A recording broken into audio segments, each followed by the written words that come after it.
I'm now live. Hello. Hi, guys.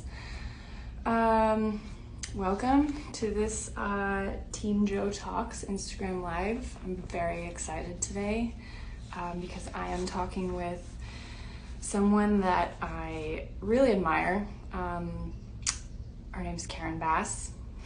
I know that a lot of you most likely know who she is and have seen her in the news, especially a lot this year. She's been doing really great things. She's currently serving her 5th term representing the 37th Congressional District in California. And I mean, the list of her accomplishments is very impressive. She's on the House Committee of Foreign Affairs, where she's the chair of the Subcommittee on Africa, Global Health, Global Human Rights, and International Organizations. She serves as the chair of the Congressional Black Caucus, and in June she was a part of introducing the Justice in Policing Act of 2020 and is working on new community-based crisis response legislation. Those are both extremely important things right now. And I mean, I could go on and on about her accomplishments because she's an incredibly impressive leader, but I think she's probably requesting to join, and we want to get her in here and start this conversation. Excited about. Here she comes.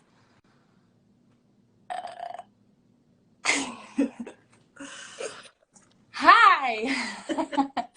How are you? I'm doing so well. How are you? Good, I'm doing fine. I'm so excited to meet you. I get to meet a superhero. I know. I'm very excited to meet you. I feel like you're the superhero. You know what I realized? We're both Libras. Your birthday is a day before mine. Exactly. I was going to tell you happy birthday. Yeah, happy birthday to you as well. Did you have a good day? I did. And you? Very good. Very good. Well, I want to know how that little boy's doing. Oh, man. He's the best. I am loving being a parent. I love being a mom. He's such a sweetheart. Yeah, that's wonderful. Well, you enjoy every minute of this time because it goes by so fast. I know. He's already so big, and every day I'm like crying because he's gained half an ounce. Like, what about you? How are you doing in these very difficult, bizarre times? And we're 17 days out, which is so hard to believe. I know, and they're going to be like the longest 17 days in my life. I just wish it was tomorrow. Me too. and it feels like it's going to feel like forever after that too. I mean, I think it's going to be, November is going to be a year. Exactly. But you know what though? I'm feeling more and more excited because people are turning out to vote now. Yeah. In the day, I just learned that 750,000 people have already voted, and I learned that that's 4 times more than normal, and we're hearing it all over the country. So that makes me feel like maybe we'll actually know the results November 3rd, and we just have to have a change.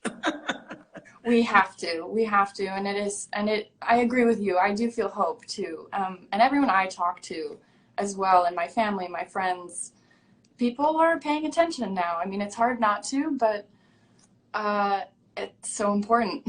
I mean, it's vital right now. And thank you so much for talking to me today. I'm really excited to talk to you about a number of different things. And most importantly, I think because it's so personal to me, last year in April, you announced the reauthorization of the Violence Against Women Act, which is a matter very close to me because I have experienced domestic violence personally. I've spoken out about it. And you announced this reauthorization with Congressman Fitzpatrick from Pennsylvania. And this piece of legislation seems to have had a really crazy history since 1994. And during the government shutdown, it expired, correct me if I'm wrong. And it passed with the support of 33 Republicans because I think in no small part to your work to build bipartisan support. Why do you think this reauthorization is so important? I mean, it's important to me because it's so personal to me, and I'm directly affected by this issue. And where also do you think are the areas that we need to expand the law? Well, a couple of things. One of the things that's so important about the law is that it funds all of the domestic violence programs around the country. And so these programs now are in jeopardy of running out of money. Hopefully some of them had some savings, but that's just crazy. But Melissa, the reason why it stalled is because some of my colleagues do not want to extend protections to Native American women. And Native American women on the reservation, what happens is men outside of the reservation go on the reservation and they assault, they rape, and sometimes kill Native women. And then they leave the reservation. There's nothing that they can do because an Indian reservation is a separate government. Wow.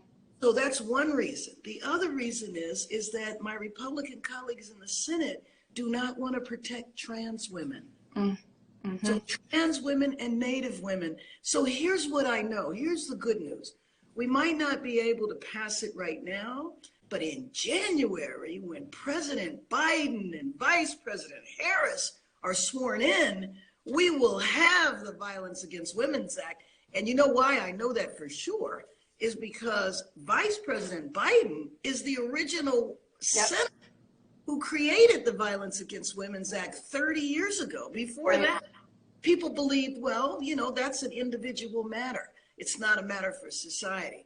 So with his leadership, I feel confident that we'll get it back. I hate the fact that we have to wait a few more months. Yeah, I do too. I think it's, especially in these times, I mean, the rates of domestic violence occurrences are just skyrocketing right now because we're all stuck at home. That's right. It's so vital and important, and I hope everyone out there recognizes that. Well, it's why we have to vote. It's why we have to make sure that they win, because I'll tell you, if they don't win, then these domestic violence programs will shut down permanently. Because if we weren't able to get it passed now, why would we think we would get it passed if we have to go through 4 more years of this guy who's got his own history, right? and that's a terrifying thought. I mean, in my situation, I was lucky enough. I had the means to get out myself and to really pick myself up, but I can't even fathom not having the resources or the programs if I hadn't had the means that I did, having the job that I had at the time when I got out of the relationship I was in. I just can't imagine that those resources not being there for women. Well, let me just thank you for speaking out, because when people like you speak out, that's just huge. That's huge. Come here, Michael. That is just huge. Well, thank you for saying that. Yeah, I want you to see my grandson. Is that a Halloween mask? Who are you? That's terrifying. His name's Michael. Well, because they can't go out and trick or treat. Yeah, I know. It's so sad. What a bummer. Are you guys doing anything special, though, for Halloween? Yeah, staying just home? Very small. It's a very small gathering of my family. My grandson, who will turn 6 years old, so we're combining a little party with a little Halloween. And at 6, he won't really know the difference. No, he won't. And hopefully, over to. You know what? I have a cute little Halloween onesie to put on my baby. And we'll probably watch some movies. Not really much. It's a bummer that we're not going to get any trick-or-treaters, but it's for a good reason. Absolutely. It's so that next year this time, exactly, we'll be able to be back to normal. Exactly. And one of the other things I want to talk to you about, because it's very important for this time next year as well, it's another way that women are really in jeopardy right now, because of this election, is the nomination of Amy Coney Barrett, because President Trump and the Republicans have scheduled a vote on the Senate floor for Judge Barrett days before the election. We've all seen it all over the news. It's wildly hypocritical, and her confirmation would put Roe v. Wade at risk, which makes sure that being a woman isn't treated as a pre-existing condition, and Obergefell, which gave LGBTQ people the right to marry. So what can we do about this? Because this is something I'm really concerned about. I watch the news and it's really stresses me out. Feels so unfair. Totally unfair. And I just, I feel so bad because I know that Justice Ginsburg is just looking down going, oh my word. Yeah. Well, I don't know that there's much we can do at this point. I do believe she'll be confirmed this week, but we absolutely have to vote because I'm worried about a woman's ability to choose as well. And the idea that there'd be a woman on the court that would take away women's ability to choose is worse. But how about the Affordable Care Act? Here we are in the middle of the pandemic. And on November 11th, she'll be sitting on the court deciding whether or not 30 million people lose their health care. And let me just tell you something. If you're not a part of that 30 million, everybody benefits from the Affordable Care Act. Yep. Because pre-existing conditions, and that means, just think, we have 8 million people in the United States that have contracted COVID. That means 8 million people have pre-existing conditions. Yeah. So if the Affordable Care Act is removed, those 8 million people might not ever be able to get insurance that they can afford again. That's what's at stake in this election. So we have to make sure that we have President Biden and Vice President Harris, because if something happens to the Affordable Care Act, and we have to take back the Senate, then new legislation has to be passed. Yeah. Yeah. I mean, that's pivotal. I was under my parents, because of the Affordable Care Act, I had my parents' insurance until I was 26. And that was so important for my development as an adult. And not to mention, like everything you were just saying, with everything that's going on, this is those 8 million people. We can't afford for anything to happen. And, Melissa, the whole world is looking at us. I know. And saying, what happened to you guys? I know, it's embarrassing. It is absolutely embarrassing. Absolutely. And so the world is counting on us to correct this. Yeah. And then I hope afterwards, he goes away. I mean, he said he might leave the country. I'm like, really? Okay. We need to do that. Yeah. I just wonder where he would go. I don't know. Who knows? Where? But I also want to talk to you about equal pay, which is something Justice Ginsburg was also very vocal about, because women still earn on average $10,000 less than men each year, which is just astounding. Losing nearly $500,000 over the course of their lifetimes, in the year 2020, I can't. And I know that for Black and Latino women, the numbers are even worse. So what do you think can be done to solve this issue? And I'm sure Joe and Kamala have a plan to fix this. Absolutely. Absolutely. And it's something that both of them have worked on for a long time. Right. I worked with Senator Harris when she was the district attorney in San Francisco. I was working in Sacramento, and she has a long history of fighting for equal pay.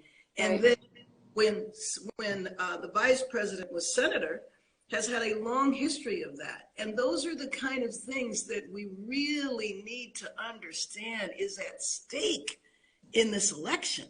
So we have to make sure that we do, 24/7. You know what I've been telling everybody, Melissa, is that since we're in this Zoom world, that everyone can do a Zoom call with their friends and family from around the country.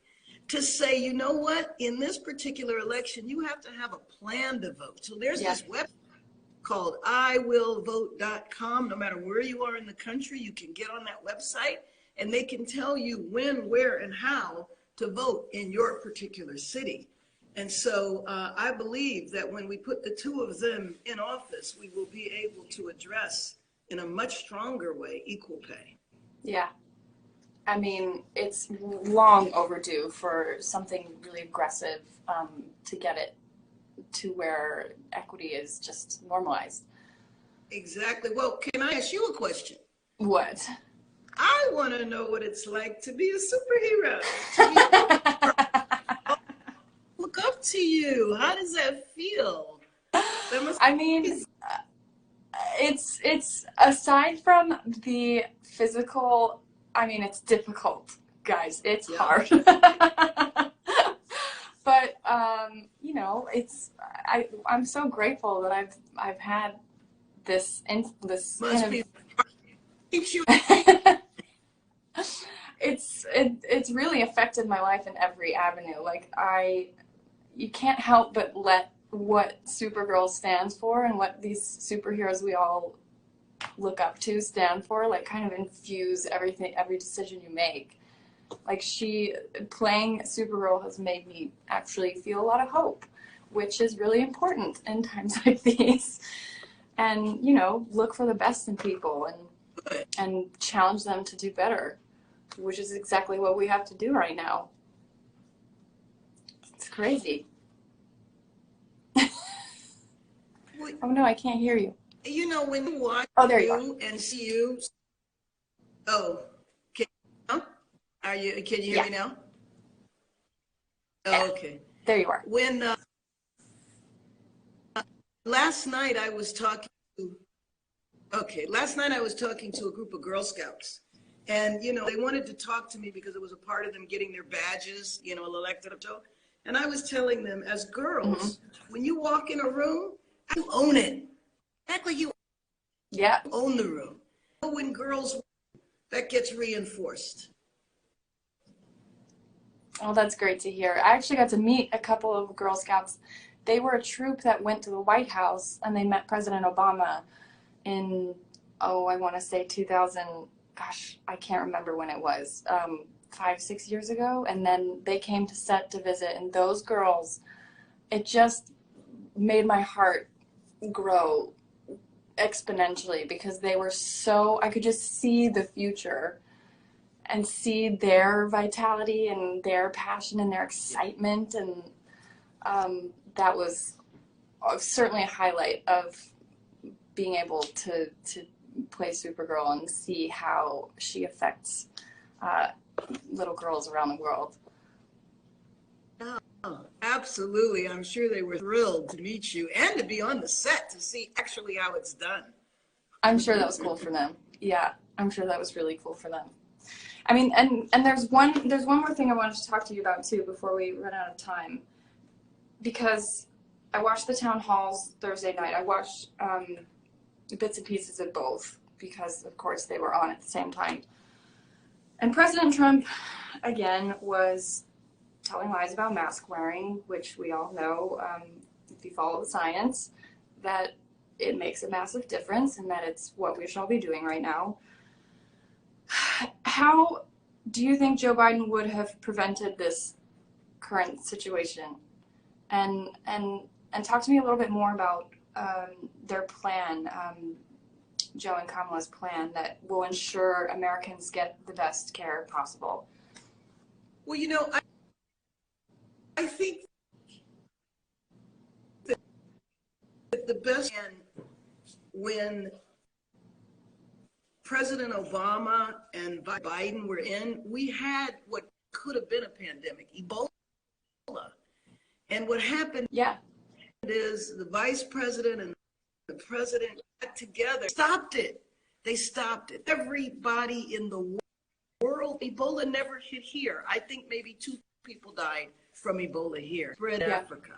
And so I know that President Biden and Vice President Harris will be driven what science says Trump brings, I mean, he's got this quack from California who doesn't even know anything about epidemiology or pandemic, and he's telling him what to do. So I know they would be driven, and I know that there would be a strategy. And so I'm comfortable. The thing that's me is that the fact that we've already had 200,000 people die. And frankly, if President Biden and Kamala Harris are not sworn in January, I'm worried next year, this time there'll be 1 million people. And Trump seems to be okay with that. He says he wants us to congratulate. He does seem to be okay with it, and it seems like the herd 200,000 people dying because there hasn't been 1 million. Sick as that. Yeah. It's terrible. Having a little bit of and this whole idea of I think I don't know what's going on. I'm so bad at this. Oh, there you are. Can you hear me now? Okay, good. Yeah. Well, I agree with you, and I'm afraid. I'm afraid of all of those things too, and I don't want it to see us. I don't want herd immunity to even be an option. I mean, the fact that millions of people could die, it's just, and that's tossed away so flippantly. Do you think that people are ready to kind of turn the page on all of this, like, nastiness and just disregard for decency? From what I've seen, I think people are ready. I think people are running. I think so too. And across party lines, like people that I know that have voted Republican their entire lives. I think we all see it. We all see it. We just have to deliver it. Right.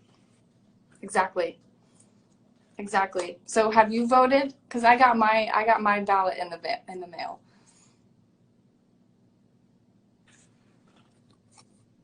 I too. That's for sure. That's for sure.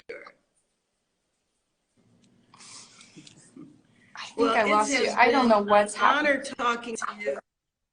Likewise. Likewise, I have loved talking to you. Thank you for taking the time. I know you're very busy right now doing very important work, and I really appreciate it. And everyone that's... 16 days. 16 days. Everyone get out there and vote.